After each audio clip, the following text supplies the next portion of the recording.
Action. പേരോ കൊടിയൊന്നും പാടില്ല. അതങ്ങനെ കൊടി കെട്ടേണ്ട സ്ഥലമല്ല സർക്കാർ ആശുപത്രി. ആശുപത്രിക്കുള്ളിൽ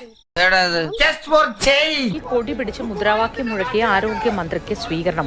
പുനലൂർ താലൂക്ക് ആശുപത്രിയിൽ വെച്ച് ഇന്നലെയാണ് കെ മുരളീധരന് സ്വീകരണം നൽകിയത്. ആശുപത്രികളിൽ കൊടി പിടിച്ചുള്ള രാഷ്ട്രീയ പ്രചരണം പാടില്ല എന്ന സ്വന്തം താക്കീത് നിലനിൽക്കെയാണ് ആരോഗ്യമന്ത്രി തന്നെ സ്വീകരണം ഏറ്റുവാങ്ങിയത്. ഹോസ്പിറ്റലിന്റെ അകത്ത് ഇനി എന്താ ചെയ്യാ? അധികാരം മന്ത്രിക്കാം, ഡിവൈഎഫ്ഐക്ക് അല്ല.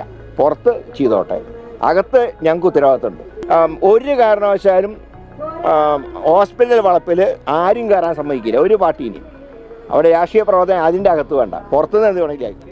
ഒരു വാക്ക് രണ്ട് പ്രവൃത്തി എന്ന് പറയേണ്ടി വരും. കഴിഞ്ഞ ദിവസമാണ് ആരോഗ്യമന്ത്രി കെ മുരളീധരൻ പുനലൂർ താലൂക്ക് ആശുപത്രിയിൽ എത്തിയത്. അവിടുത്തെ വികസന പ്രവർത്തനങ്ങൾ, അവിടുത്തെ അടിസ്ഥാന സൗകര്യത്തിലെ വികസന കാര്യങ്ങൾ ചർച്ച ചെയ്യാൻ വേണ്ടിയാണ് അദ്ദേഹം എത്തിയത്. ജില്ലയിലെ മറ്റ് താലൂക്ക് ആശുപത്രികൾ അദ്ദേഹം സന്ദർശിച്ചു. അതിന്റെ ഭാഗമായിട്ട് എത്തിയപ്പോഴാണ് NGO അസോസിയേഷൻ പ്രവർത്തകർ മുദ്രാവാക്യം വിളിച്ച് അഭിവാദ്യം മുഴക്കി മന്ത്രിയെ സ്വീകരിച്ചത്. മന്ത്രിയെ സ്വീകരിച്ച ശേഷം അവർ ഷാള് അണിയിച്ചാണ് മന്ത്രിയെ മുന്നോട്ട് കൊണ്ടുപോയത്. ആ സമയത്തൊക്കെ തന്നെ മുദ്രാവാക്യം മുഴക്കുന്നതോ കൊടി പിടിച്ചുള്ള ഈ പ്രതികരണങ്ങളെ ഒന്നും തന്നെ ആരോഗ്യമന്ത്രി വിലക്കിയില്ല എന്നുള്ളതാണ് എടുത്തു പറയേണ്ടത്. കഴിഞ്ഞ ദിവസം വലിയ വിവാദമായ ഒരു സംഭവമുണ്ട്.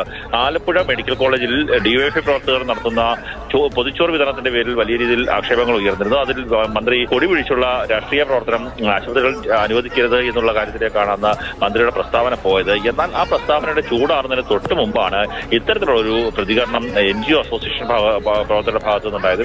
വേണമെങ്കിൽ മന്ത്രിക്ക് ആ നീക്കം തടയാമായിരുന്നു. ഇത്തരത്തിലുള്ള പ്രവൃത്തി ശരിയല്ല എന്ന് മന്ത്രിക്ക് പറയാമായിരുന്നു. പക്ഷേ മന്ത്രി ആ സ്വീകരണം ഏറ്റുവാങ്ങുകയും അഭിവാദ്യങ്ങൾ ഏറ്റുവാങ്ങുകയും ചെയ്യുന്ന ദൃശ്യങ്ങളാണ് ഇപ്പോൾ പുറത്തു വന്നത്.